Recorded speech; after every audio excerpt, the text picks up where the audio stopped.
Dengan ilmu teh makrifat ke Allah. Hidup menjadi indah. Ari indah teh naon? Raos mana? Boga duit raos mana? Teu boga ge raos mana? Tapi dengan bodoh teh naon? Teu nyaho Allah. Hirup bari teu nyaho Allah akan selalu resah. Resah teh naon? Teu raos mana? Hirup hayang raos mana mah makrifat, lain boga duit. Mana boga duit kayak anu ceuri. Eta keur ngitung duit ti isuk ka asar can anggeus. Tapi juga curang ya. Kunaon cing teh? Jika nu bingung, wah, eta duit loba, da teu mahi cenah aja. Astagfirullahaladzim. Ngitung ti isuk ka asar can anggeus teu mahi duit. Resah teu? Hate, resah.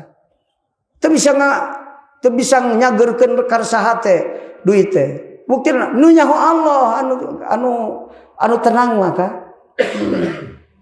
Raos manah mah nu nyaho akang lamun hayang raos manah kudu nyaho tak gitu. Mata ngadidik budak supaya bagja hirupna rek beunghar rek fakir rek pinter rek bodoh nyaho Allah sia teh bakal bagja hirup. Siji rumus mah kudu pinter heula kudu beunghar heula ari di kolomobram catatan ente beunghar ka mana nengan beunghar.